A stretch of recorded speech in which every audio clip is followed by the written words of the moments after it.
Good evening, family. How you doing? This is your brother Environmentalism. Peace to you, peace to your home, peace to your family, peace to your community, peace to your ancestry, peace to my community, peace to my ancestry, and peace to the nation that you, I, and they are building. Peace also to the Goddic forces, the great spirit above, mother below. How y'all doing? This is Team Maradi. Give me a moment. Let me see if I can clean up this video, y'all. There you go. That looks a little bit better. So, family, I have another ripped from the headline video that I'm going to comment on. This one comes from the BBC News. Vanessa Nakate, Nakate, climate activist, hit out at racist photo crop.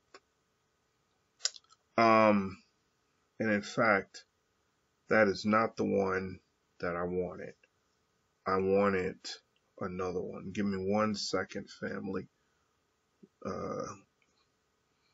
I was just reading this.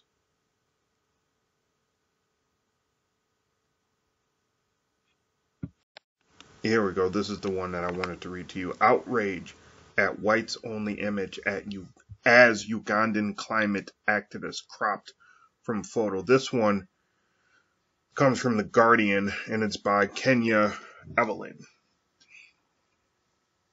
Ugandan climate activist Vanessa Nakate has called out racism in media after she was cropped out of a photo featuring prominent climate activists, including Greta Thunberg and some others whom I'll just skip. Nakate made the comment in a video which has since gone viral, adding that she now understands, quote, the definition of the word racism for the first time in her life. Now, ladies and gentlemen, I don't know if you've seen this woman, and that is her that's the original photo that they actually cropped out.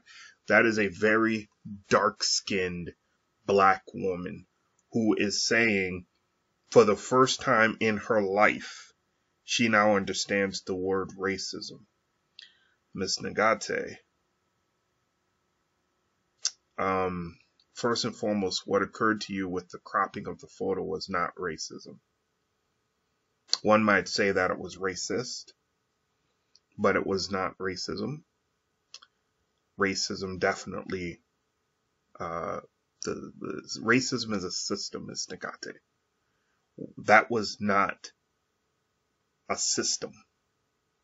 That was a decision that was made. It was definitely not wise. It was stupid, but that's you expect that under racism. And if this is the first time, Ms. Nakate, that you are understanding what the word racism means, then you aren't critically thinking enough. The photo that I just showed you, ladies and gentlemen, I'm going to continue reading the article in a moment, took place at a European conference named Davos. Davos, close to, well, if the name sounds familiar, you might be thinking about Betty DeVos, because they're almost spelled the same. But Davos is an economic conference, a European economic conference, where basically the rich and powerful go to make plans for the rest of the world. Really, up until recently, unless you are invited royalty. I mean, I don't mean like real royalty, but you had to be really liked. This was a very white, Europeanized, Anglo-Europeanized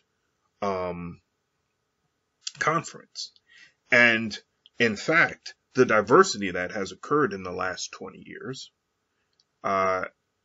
is really because so many Europeans are going to other countries, not their own, to make money, that they have to bring more colored people into the conversations that they're having about economic planning. But don't get it twisted, family. The system is still built to benefit Europeans and white people. So, I may not subscribe with everything that Neely Fuller says, but his 9 areas of people activity, and +1. I always add nutrition, by the way. I can't believe he never included nutrition. Economics is in there.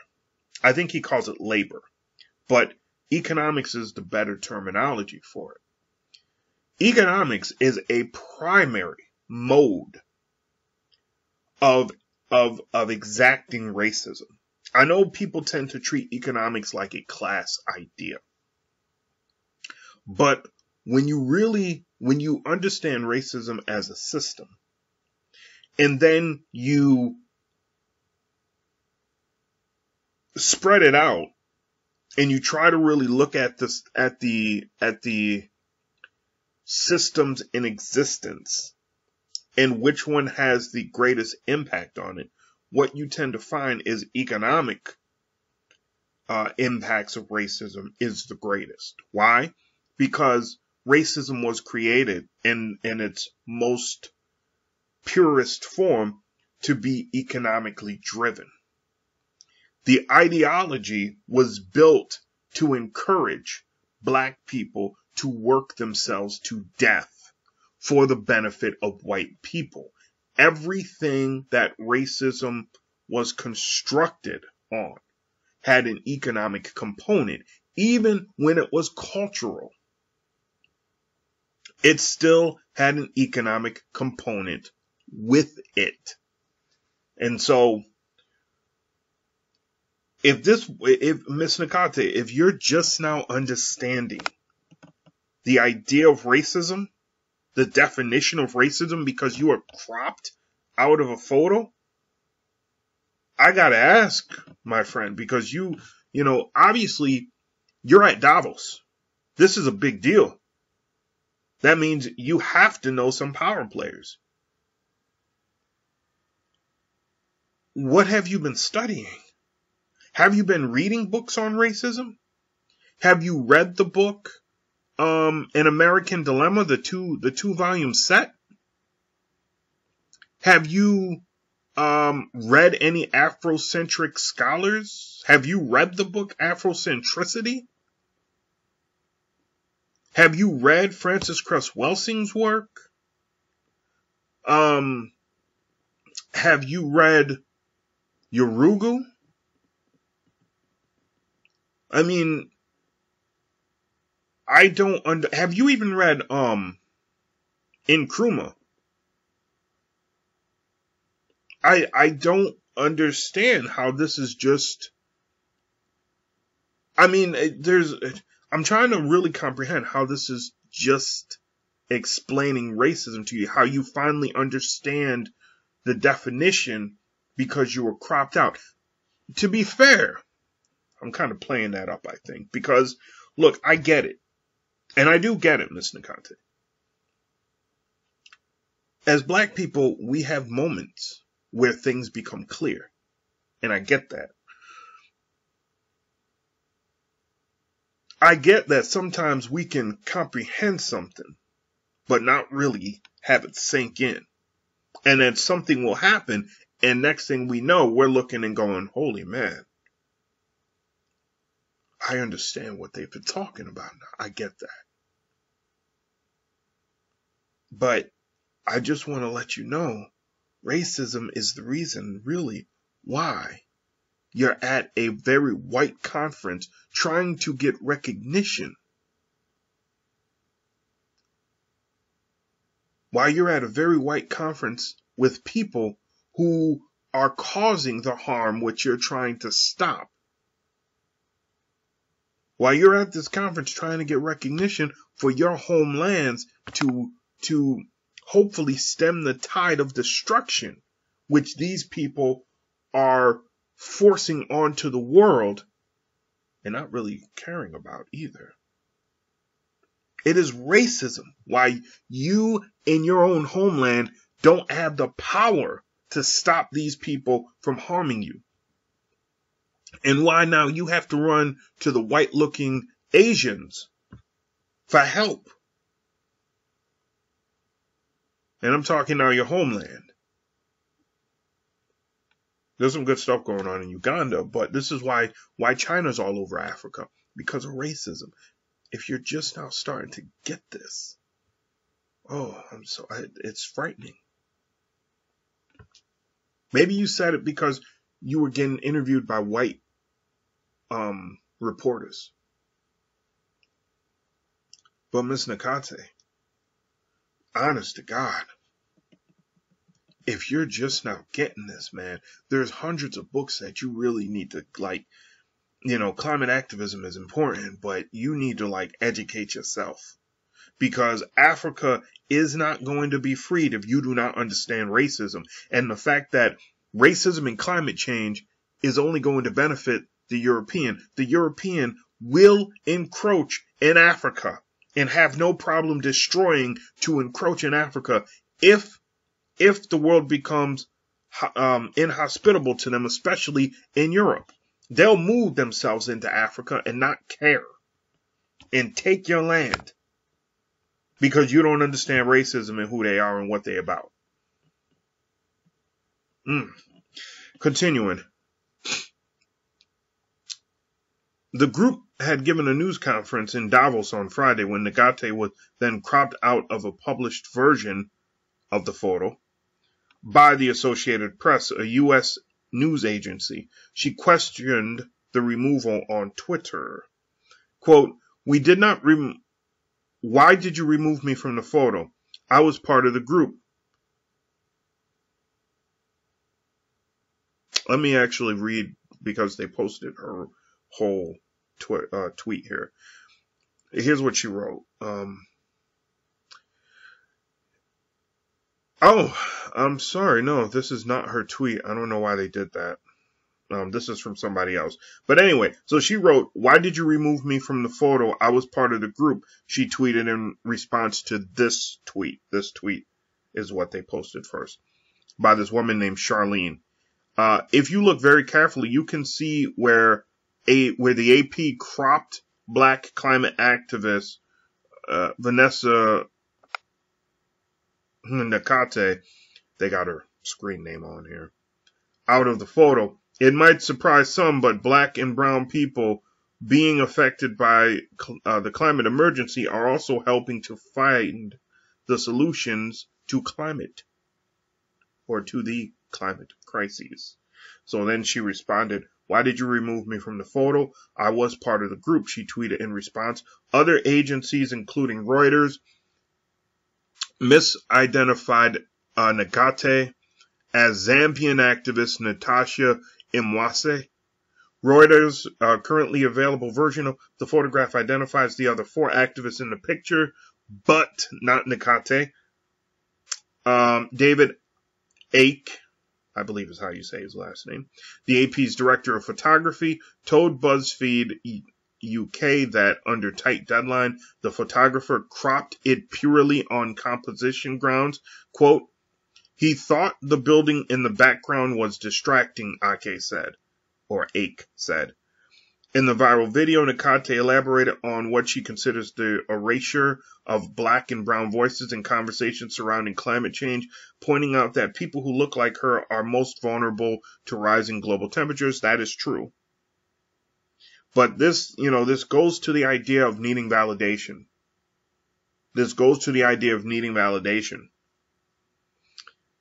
We don't deserve this. Africa is the least emitter of carbons, and we need to stay that way.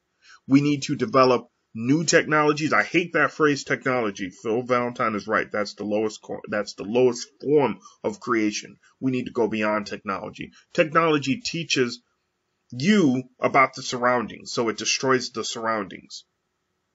We need to build things that work with nature. We don't deserve this. Africa is the least emitter of carbon, but we are the most affected by the climate crisis, she said. You erasing our voices won't change anything. You erasing our stories won't change anything. Supporters and fellow climate activists came to her defense, sparking a dialogue on racism within environmentalist spaces in the need for better focus on climate justice. Here's the thing, guys. I hate that phraseology. Environmentalist spaces. What is an environmentalist spaces? What is a space that is an environmentalist? Oh, I read a lot of books from the 1950s, 60s, 70s, and 80s. You know why I like a lot of academic books from that time period? Because they didn't use jargon like this. This is garbage. Environmentalist spaces? Okay, this was an environmentalist gathering. They were doing a protest. This was a photograph that somebody cropped. This wasn't about environmentalist space. What is an environmentalist space? This was done because that's how they think. It was 4 white people and 1 black person, and we didn't need the black person because it was 4 white people, and that's who the audience was. Crop it. And instead of saying that, because it makes them look bad, because, it's messed up, but that's the truth. This is a marketing thing, ladies and gentlemen. What they have found, they've done research on this. What they have found is if they include a black person in something that they are aiming towards white people, less white people will pay attention to it. They have done research on this. That's why they cropped her out of it. It's messed up. Hell yes. But that's the white mind. They know if they put her in there, it's going to attract less people. They don't want to attract those people, so or should I say, they don't want to miss those people, so they crop her out. And this whole environmentalist spaces junk, it busies a notion that doesn't need to be busied, meaning it confuses the hell out of it. Okay, instead of just talking about the need for climate justice, which, whatever, that's what they call it, so climate justice, instead of just talking about it, you add this idea of environmentalist spaces. Okay? No. The reality is, because of climate change, because of the climate crises, Africa is being impacted, not because of things that it is doing, but because of what Europe is doing. This isn't an environmentalist space. This is just a concept that happens to be true. So instead of talking about this being true and not trying to over-label it, they go on this path. Continuing. Supporters and fellow climate activists came to her defense, sparking a dialogue on racism within environmentalist spaces and the need for better focus on climate justice. Quote, it's disgraceful that not only is Africa ignored, it's also deliberately removed from the picture. Theo Colin Mouse, I think, a 17-year-old Irish climate activist, tweeted, Africa has contributed the least but will suffer the most from climate breakdown. The least we can do is give Africans a voice, he added. Actually, I'm still not, I actually don't believe Africa is going to suffer the most. Unless Europeans flock en masse into Africa, then it will suffer the most. No, what is likely going to happen is Europe's going to suffer the most, and then there's going to be other places around the world that suffer. But Europe's going to suffer the most, and then they're going to have to move. Continuing, the AP has since replaced the crop photo with its original, claiming no ill intent. The caption for the new image, however, does not reference the switch or explain the previous cropping. So I wanted to read that, ladies and gentlemen, because, family, I think it's important. In fact, I know it's important. When you have a photo like that, okay, let's go ahead and do that. And it ends up being that. Okay, you crop out the only black person there. I mean, look.